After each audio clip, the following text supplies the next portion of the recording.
Hello दोस्तों, आप सभी का स्वागत है आपकी अपने YouTube चैनल कंप्यूटर ज्ञान सेवा पर। और मैं हूं मनोज कुमार। आज आपके लिए काफ़ी इंटरेस्टेड वीडियो लेकर आया हूं। तो चलिए स्टार्ट करते हैं। जैसा कि मैंने पिछले वीडियो में कंप्यूटर हार्डवेयर एंड सॉफ्टवेयर पे एक वीडियो बनाया था और आपसे वादा किया था कि मदरबोर्ड पे एक अलग से वीडियो बनाऊंगा। तो आपके लिए एक नई वीडियो लेकर मैं आ गया हूँ। आज सीखेंगे मदरबोर्ड के जो स्लॉट हैं, इसके अंदर जो इम्पोर्टेंट स्लॉट हैं, जो खास स्लॉट हैं, इसके बारे में हम थोड़ा डिस्कस कर लेते हैं। तो चलिए वन बाय वन करके देखते हैं। तो सबसे पहले हम यहाँ से स्टार्ट करते हैं सीपीयू स्लॉट का, क्योंकि आप सब जानते हैं कि उसके नाम से ही पूरे कैबिनेट बॉडी को ही सीपीयू रखा गया है और ये ब्रेन ऑफ कंप्यूटर होता है। ये सीपीयू का एक इम्पोर्टेंट पार्ट होता है, ये। तो यहाँ आप देख रहे हैं ये सीपीयू का सॉकेट है। इसी के अंदर जो भी वो ड्यूल कोर, कोर-टू-ड्यू या जितने भी प्रकार के जो सीपीयू होते हैं, प्रोसेसर होते हैं, वो इसी के अंदर, इसी स्लॉट के अंदर जो सॉकेट में आपका फिट आता है। और इसके ऊपर एक सीपीयू फैन लगा देते हैं, जिसको क्या करता है, कूलिंग करता है। इसकी डिस्कस हम आगे करेंगे इसी वीडियो में। नेक्स्ट है, आप देख रहे हैं यहाँ पे सीपीयू फैन हेडर है। जो इसके ऊपर जो सीपीयू फैन लगाते हैं वो यहाँ से पावर इस फैन को जाता है और ये फिर इसको कूलिंग करता है। इसके बाद इस बोर्ड में, क्योंकि कंप्यूटर के इलेक्ट्रॉनिक डिवाइस है, तो करंट जाने के बाद ही ये एक्टिव मोड में आएगा, ये काम वर्क करेगा, फंक्शन करेगा ये। तो इसके लिए हमें ये डायरेक्ट इस पर हम सप्लाई दे नहीं सकते हैं, बिजली से डायरेक्ट सप्लाई दे नहीं सकते, क्योंकि बिजली में आपका 210 वोल्ट या 190 वोल्ट के आसपास होते हैं। तो इसके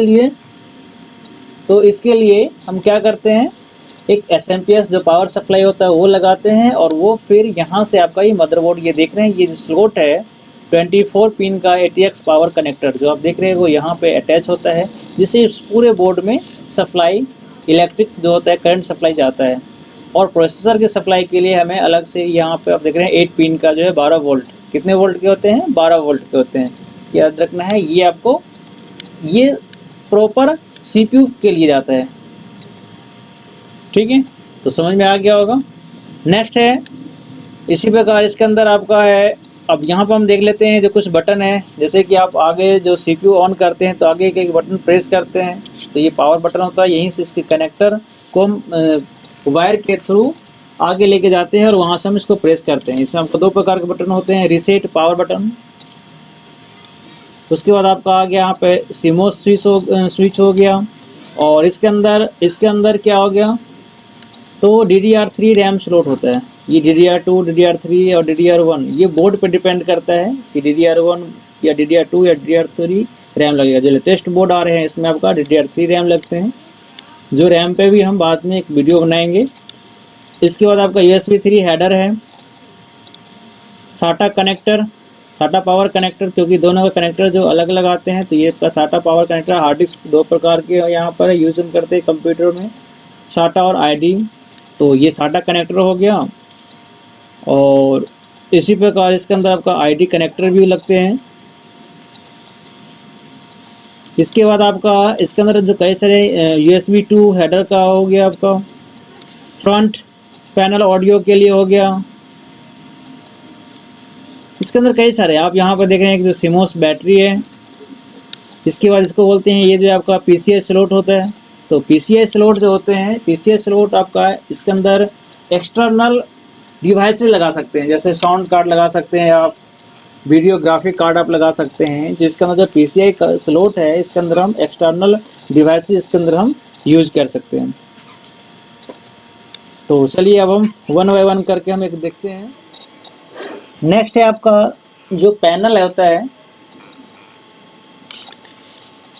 इसमें हम कुछ ऑप्शन है, इसको देख लेते हैं। जैसे आपका हो गया PS2 कीबोर्ड एंड माउस का। जैसे आप ऐसा आइकन अगर देख रहे हैं, जब भी कभी ऐसा अगर आइकन हो, दो कलर हो, ये इसके अंदर आप 2 in 1 होता है। इसके अंदर आप माउस भी लगा सकते हैं और कीबोर्ड भी लगा सकते हैं। वैसे जो पुराने बोर्ड आ रहे थे उसमें आपका माउस का और कीबोर्ड का, जो PS2 वाले, वो अलग अलग पोर्ट आ रहे थे। तो ये इस तरफ के जो हिस्सा है जो ब्लू कलर के दिख रहे हैं, वो होता है आपका कीबोर्ड के लिए, और ये जो होता है ये आपका माउस के लिए होता है। बाकी ये USB पोर्ट है। ये VGA पोर्ट है जो जिसके अंदर आप VGA पोर्ट लगाते हैं, जो डिस्प्ले देता है स्क्रीन मॉनिटर, जो CPU के पीछे लगता है ये, और फिर स्क्रीन में लगेगा। इसके बाद ये DVI पोर्ट आया था, इसका जो लेटेस्ट मॉडल था इससे क्लियरिटी इसमें अच्छे आते थे। DVI पोर्ट आया, और उससे जो आजकल जो चल रहे हैं जो हाई डेफिनेशन में जो है ये आपका HDMI पोर्ट है। इसके बाद ये ऑप्टिकल डिजिटल ऑडियो है, ये USB पोर्ट आ गया आपका। रियल स्पीकर, ये सारे जो स्पीकर के हैं अलग अलग, ये माइक्रोफोन के साइड स्पीकर जब आप यूज़ करेंगे ये आपको तभी समझ में आएगा जब प्रैक्टिकली आप इसको यूज़ करते हैं। जैसे हम कोई जब हम माइक लगाते हैं या हेडफोन लगाते हैं या साउंड कोई वूफर वगैरह लगाते हैं, तो ये उस समय आपको ही पता चलेगा। बाकी कलर कोड से भी आप पता कर सकते हैं कि जो हेडफोन ईयरफोन के लिए होता है, ये आपका माइक्रोफोन के लिए होता है, ये साइड स्पीकर होता है। तो ये अलग अलग। इसके बाद आपका ये RJ45 है पोर्ट, जो आपको लैन के लिए इंटरनेट चलाने के लिए हम इसको यूज़ करते हैं।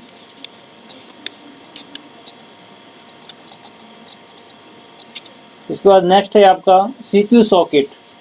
अब हम वन बाई करके जो कुछ इम्पोर्टेंट इसके अंदर जो स्लॉट है उसको हम देख लेते हैं।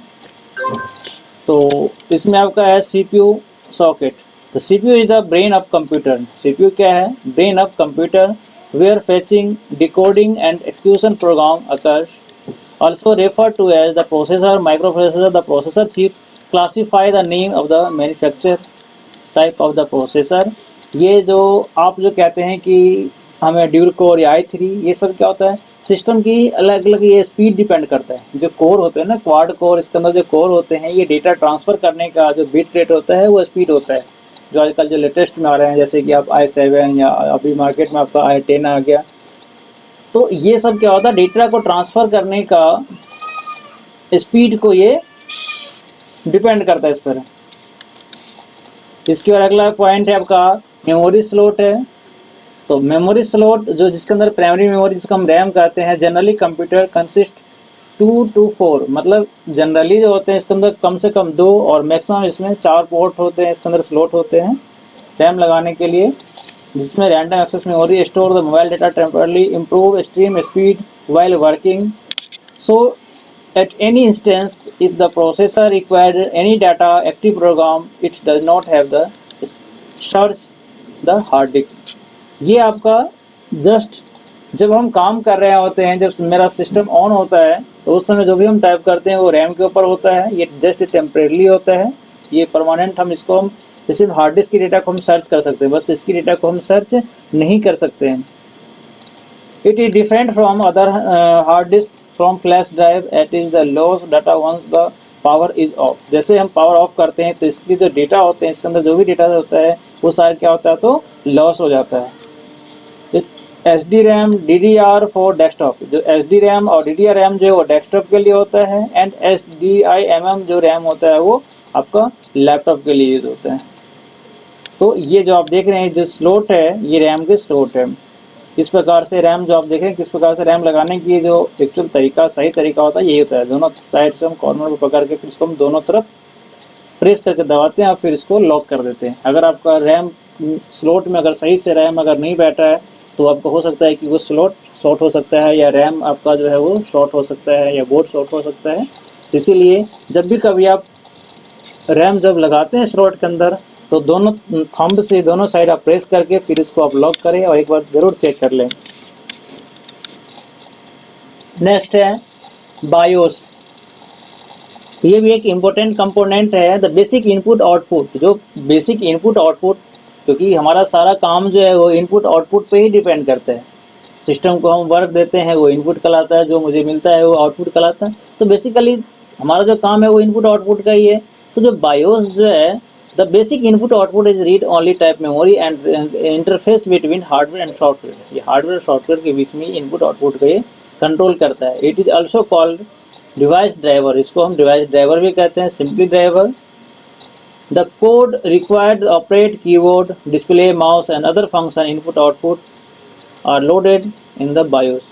ये सारे किसके अंदर होता है? ये तो इस बायोस के अंदर ये सारे लोडेड होते हैं। It is store on a ROM chip which is used while the booting and prepare to operate the hardware. ROM is mounted separately from main system memory on the main board Unlike RAM, ROM is shippable, the retained content even during a power outage. ठीक है, तो समझ में आ गया होगा कि BIOS का क्या काम होता है। नेक्स्ट देख लेते हैं। नेक्स्ट है आपका कैश मेमोरी। ये भी मदरबोर्ड के अंदर एक इम्पोर्टेंट पार्ट है। The computer cash memory is टिनी block RAM use the improve PC functioning. This is the done the loading advanced information from the main memory and passing it to the CPU। ये जो cache memory, अलग अलग प्रकार के cache memory होते हैं जो आपको सिस्टम को स्पीड कहते हैं, जिसकी जो कैपेसिटी होता है, स्पेस होता है बहुत कम होता है, बट प्राइमरी और सेकेंडरी मेमोरी के स्पीड के कंपेयर में इसके स्पीड जो होता है वो काफ़ी अधिक होता है। इसके बाद आपका रैम सीपीयू में प्रोसेसर के अंदर the internal cache memory the CPU is called the level 1। जो इंटरनल में सीपीयू के अंदर जो कैश मेमोरी है इसको हम लेवल 1 कहते हैं। Primary cache memory the external cache memory इसको हम लेवल 2 कहते हैं। Which the supplement level cache 1 there is the 3 level cache memory in modern computer.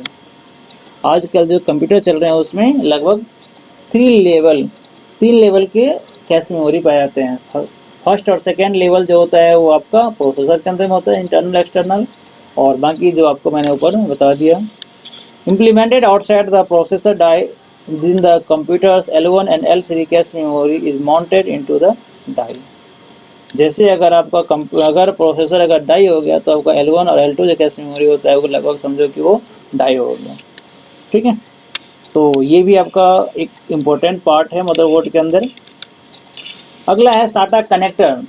तो ये इसके अंदर कनेक्टर तो इसके अंदर काफ़ी सारे हैं, लेकिन मैंने कुछ ये इम्पोर्टेंट था क्योंकि हार्ड डिस्क लगाने की जो देख रहे हैं ये साटा कनेक्टर है। जो लेटेस्ट जितने भी मदरबोर्ड आ रहे हैं उसके अंदर अब साटा पोर्ट जो है वो काफ़ी अधिक आ रहे हैं, क्योंकि अब आईडी हार्ड डिस्क लगभग कम के बराबर यूज हो रहे हैं। क्योंकि इसमें आपको मैं बता दूं कि साटा हार्ड डिस्क और आईडी हार्ड डिस्क में दोनों में फ़र्क क्या है कि ये जो है ये पावर ज़्यादा लेता है और ये पावर आपका कम लेता है।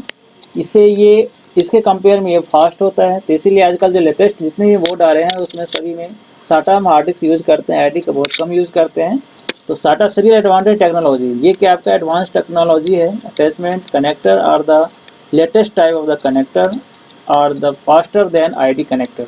ये क्या होता है, आईडी कनेक्टर के कंपेयर में ये काफ़ी फास्ट होते हैं। They are normally 7 pin connector. ये कितने पिन के होते हैं, 7 पिन कनेक्टर के होते हैं। Design to link the latest SATA hard disk और ऑप्टिकल ड्राइव।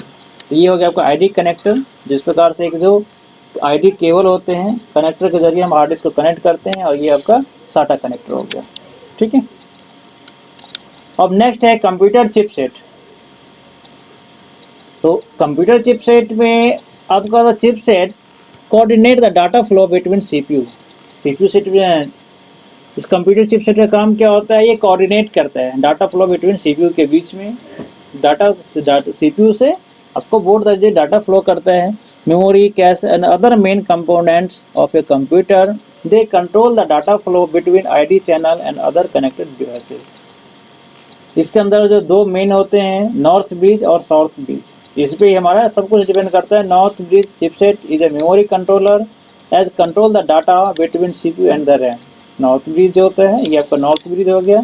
तो ये क्या करता है, जो सीपीयू की सप्लाई है, रैम से सप्लाई जो है वो उसको आपको कंट्रोल करता है। For its the graphic and memory controller hub, sometimes it is called the GMCH। क्या कहते हैं इसको, GMCH मतलब graphic and memory controller hub sometimes. और दूसरा होता है हमारा साउथ ब्रिज होता है, ये हमारा इनपुट आउटपुट कंट्रोलर होता है।